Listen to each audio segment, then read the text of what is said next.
afternoon. Um, it's a beautiful Friday afternoon again. I think the sun was shining the last time I saw, A little bit. and we have much to be thankful for. Deuteronomy 6 says, "Hear, O Israel, the Lord our God, the Lord is one. You shall love the Lord your God with all your heart and with all your soul and with all your might. And these words that I command you today shall be on your heart. You shall teach them diligently to your children, and shall talk of them when you sit in your house, when you walk by the way, and when you lie down, and when you rise. You shall bind them as a sign on your hand, and they shall be as frontlets between your eyes. You shall write them on the doorposts of your house and on your gates." And the aim of the Old Testament covenant, Moses wanted the people to remember they had received a good word from the Lord and to pass it on.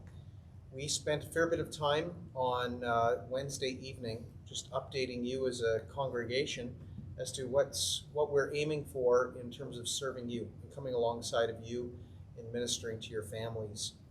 So I thought it'd be helpful, Luke, to start with you. We've talked a little bit about some children's ministry plans, and I realize the future is still somewhat nebulous and uncertain. Sure, yeah. But where are we going with children's ministry just in the next 6 to 12 months? And I realize some of that will change a little bit as we get clearer direction and vaccines roll out and how people handle those types of issues. Where are we going with children's ministry? Yeah, for sure. So right now, we can kind of split up the plans for the kids ministry moving forward into short term and then kind of medium term. So the way we talked about it on Wednesday during the meeting was short term would be sort of from this day kind of until the summer, fall, and then the medium term being starting in the fall of this year, kind of moving into 2022. So for the short term, a lot of what's going to start off moving children's ministry forward will be communication. There's a lot of communication that needs to happen between myself and between families, and then also between myself and volunteers. So much of what we hope to do in the future as we open up is going to require the help of volunteers. And so maybe the first and one of the most foundational things you can expect is that if you've ever volunteered in the children's ministry before, or possibly even if you haven't, you will be hearing from me as we come back, as we think about opening children's ministry, seeing where the volunteer needs are and who we have to currently be volunteers. As well, we have some plans for the future that will require the feedback of parents, some ideas for how children can be engaged with their teachers, even in a situation where we aren't able to meet in person, so something online, possibly happening in the summer or fall, and that will require some communication as well between myself and between families, just to see what would work, what would be helpful, what day of the week or time of day, what frequency of a meeting would be helpful. All of these little details will need to be surveyed for some of our medium-term plans before those things can take effect. But even now, even within the next month or so, one of the big plans for kids ministry is to expand our Sunday morning videos. So many of you, I'm sure, have been aware of our children's time in the Sunday service, and we're hoping to expand that time to include not just a story, but also some scripture memory,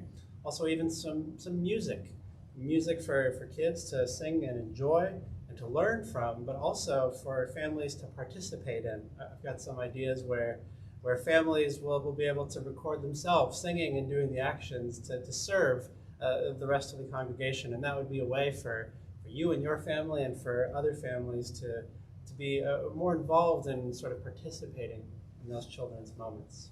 I think maybe the one last big plan then, not so much for children's ministry, but for family ministry, is that I would like to, hopefully sometime in the fall, host a family worship seminar to meet with parents, to provide some resources, and to talk about family worship, what it means to, as a family, to be in the Word together, to be in prayer together, to sing together, I've had the opportunity to sit under some wonderful teachers who have wonderful insights into family worship, and I would love to be able to share that with parents. So maybe most primarily, those would be the biggest plans moving forward for children's ministry. It's great. Gary, we've talked a bit as well about just the short term with our youth ministry, and youth is a pretty big category here. So maybe just flesh out for us what are the ages of youth that we're talking about, and what are we looking at for the next couple months? Yeah, so youth has started at grade 6. That is also the end point for Sunday morning ministry. So we have that crossover year where they're both in Sunday morning ministry, but attending vertical youth if they choose to Wednesday evenings. That hasn't changed. Right now, in terms of when we talk about what we are doing, Tim does meet with the youth on Wednesday evenings, and actually in January he started a new curriculum that it doesn't align exactly with point by point with what we're doing Sunday morning, but in concept it does. They're going through a material called Tracing the Thread, and that looks to, in the same way we're doing Sunday morning, trying to see the glories of Christ through all of Scripture. And I know Tim's very happy with it, and he's had good feedback as well from that. So they do that on Zoom. We are looking to connect as well. This is one of the items of feedback that we've had from parents that are really thankful for those connection points that are casual in nature but still formative in terms of relationship building, and I think encouraging to have Christian fellowship for our teens. And so Julie has been doing that online with the girls to great effect. It's been harder to get the boys, so I know Tim Wagler, that is working on a way of connecting the boys as well as we move into spring. I guess I'd like to say that even before the end of spring, we want to see, certainly on the youth side of things, in-person ministry again. We have said we're looking to trial, maybe not start everything at the same point again, but to trial a couple of ministries for in-person meetings, so long as we're allowed to, and right now we are allowed to. So look for that announcement shortly in terms of where we'll start with that. I'm not guaranteeing youth in the next 2 weeks by any means. This will be a conversation we have with parents and youth and of course our volunteers. But we do, I think I'd like to place that out as a hope. It's certainly something we heard loud and clear, is that our youth are missing that. And as much as we think of them as being this a techno generation that is glued to devices, they are really missing in-person contact. And so we want to, in the safest way possible, to do that. And not disadvantage those that are going to be hesitant to meet again, either because of sensitivities they've got or matters of conscience. We want to serve all, but certainly want to serve those that want to meet in person.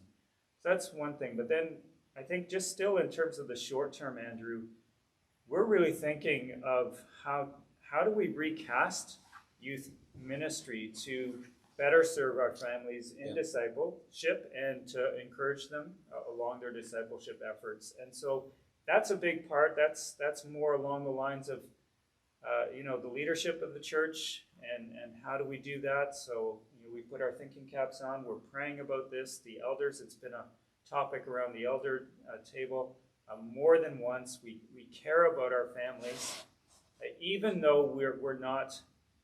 We never want to abrogate the responsibilities of family. We believe very strongly that the first sphere of responsibility for any young person is the family itself. So we still believe that you have to be the primary disciplers, but we want to help you better than we have and do that in a better way. And so that's probably job one right now, is to say what does our ideal youth ministry look like? What are the ways in which we do that might be different? What would then be the challenges that we have to overcome? Do we have to volunteer staff differently? Do we perhaps even have to hire some expertise? These are things that will be worked out, we hope, over the next few weeks, and we'll be continuing to converse with both families and our elders. Now, we do have an older age group of high Yes. schoolers that meet at the Soares' home. Well, they've been meeting at the Soares' home when that's been allowed, but they've also been meeting on Zoom. They've been going through some curriculum. Maybe you want to speak to that briefly, Gary? Yeah, they've been through various curriculums. They've looked at issues such as identity, and they've looked at some apologetics stuff, human sexuality, and just things that are great topical points for learning how to see these issues through a Christian lens. And so they do that, like Andrew said, typically they've done it in home around both Bible study, fellowship, and prayer and small group time. We are hoping to get them started as well. And you weren't specific on the ages. It's a little nebulous. I would say grade 11 has been roughly that entrance point, and they've got some people as old as probably second year university as well. Now, Luke, we've got some medium plans, kind of fall and beyond, that we're looking at. We've got some long-term plans that we're working towards, that we're talking about with the elders. Some of those will maybe bleed into the medium term. What are you? I know you and Gary have been working together a little bit on some medium-term plans. What are we thinking about and trying to aim towards especially for children's ministry? Yeah, one of the big things that we've been discussing is the idea of a family ministry night. So this would be an opportunity for children, but then also for youth and for adults during the week, on a midweek day, to be here at the church and taking parts in various levels of discipleship ministry. For parents, perhaps in life groups, have a time for youth and a time for children as well. A way to serve families, to serve those maybe who would want to be in a life group but find childcare difficult. So that would be one opportunity for the entire family to be served in this way in I guess what we're calling a family ministry night. Gary, perhaps in a little bit you can speak a little more to that. And we also hope to be able to find some times and some ways to just give parents and children and families an opportunity to connect here at our building on the church grounds. Some of you watching may have been involved in things like our bonfire last fall. There's clearly been, as we can see, as we've heard from so many, this desire, and really this lack of currently, and a desire for relational connection and time together and time for fellowship. And so we hope among all of our other plans to be able to facilitate more of those opportunities for people to be together in a safe way and have fellowship. Gary, maybe you could expand a little bit on where we're at with thinking about a family ministry night.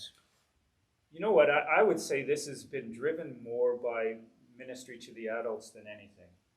I have had a number of conversations with couples that wish to be involved in life groups, but it's either a struggle to find suitable childcare, or they just don't want another evening away from family. And so really that was the start of this, the genesis of it, probably 3 years ago or so. I know you and I have chatted about it.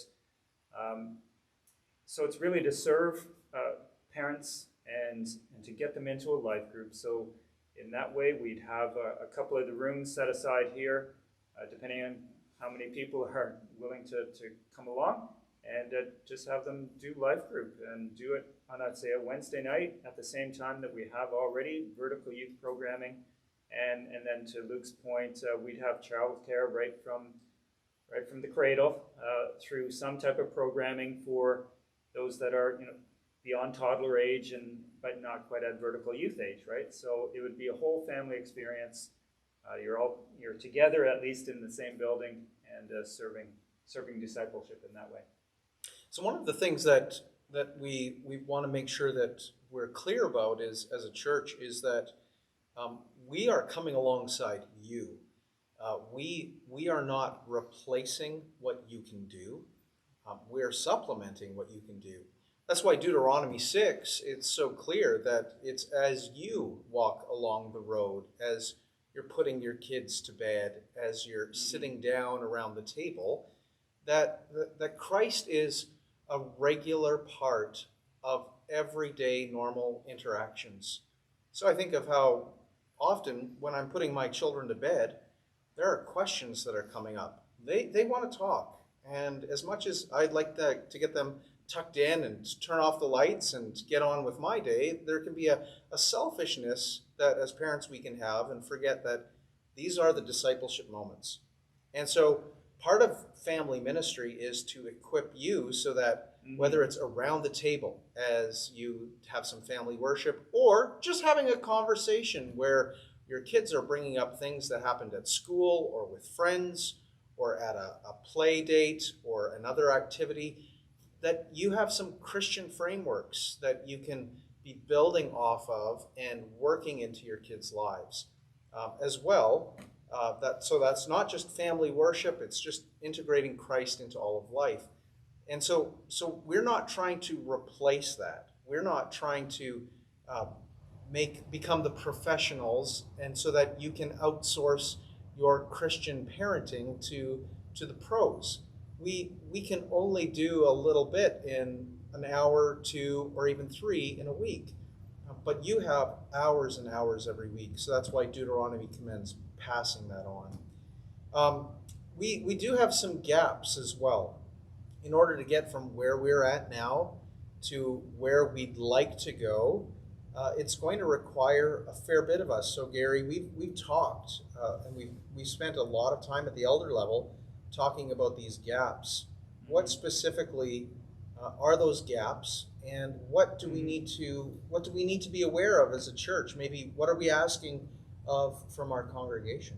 I guess firstly, like, we're expecting the Lord to both develop, I guess, a gospel. You've called it this, a gospel doctrine, and then a gospel culture. Yeah. That's where trusting the Lord to build within us, and to do that takes a lot of time. So it's not passive, even though the Lord is the great initiator in our salvation. He's the great keeper of our souls. We know that. But we are active participants with the Lord. And so that will require many of us to roll up our sleeves and do the work of the ministry, as Ephesians 4 talks about. And so that's one gap. We're not saying that you guys have not done great work in terms of volunteering. We've got a very active church. We know that. But the types of things that we wish to develop, I think, in terms of youth ministry will require even greater relationality. You spoke, Luke, of creating those opportunities of fellowship. Well, it's even more than that. It's a gospel drive through fellowship, if you will. And that just takes time. It takes some expertise as well. So to be able to hold court, if you will, hold the attention of tweens and teens is a challenge for anybody. And it's certainly then a challenge to be able to not only hold attention and to build relationship and build trust with them, but to also see all of these challenging issues that we're faced with a biblical lens and be able to converse at their level. We're not trying to say just impute really good biblical teaching outside of relationship, and we're not also trying to just build relationship for the sake of relationship. We recognize the importance of relationship, but also the importance of building that biblical value system so that we have the lens, that critical lens through which we can discern right from wrong in society. We want to pass that on to our kids. And so that does, I think, fair to say we've got some gaps there. But I also want to say, Andrew, what we're hearing from parents is not just a cry for help.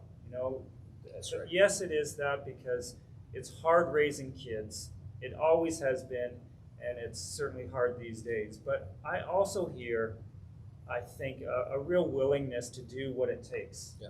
And so if I didn't hear that Wednesday, feel free to correct me. But I I am hearing that from parents, that I think we will get those volunteers that are just willing to pitch in. Tell me how I can help, and thank you for that. Yeah, these are challenging times. I think every generation of parents says it's tough, and the world that we live in, it just continues to be complex, and we often look at technology and see how it's advancing, but then we need to look at morality and think morality doesn't progress. We don't ever move beyond what is good and true and beautiful. We're always, every generation, struggling with the realities of sin, our need for grace, and the strength of God to walk in his ways. We're going to work hard. We have been working hard. Thank you for your patience. We love you as a church, and we want to continue to serve you better, as imperfectly as we are, but we aim for that to glorify Christ, so that another generation would know the Lord and would commend him. So we've taken your 20 minutes here this Friday afternoon. We'll hope to see you on Sunday. If you didn't register, you can always email us at the office email account at cbcelderton.ca. Phone Amy. Or phone Amy, and she will take care of you. We'll forward anything that you send on to us to Amy. We love you, and we're grateful to the Lord for you. God bless you, and have a great day. Bye. Bye-bye.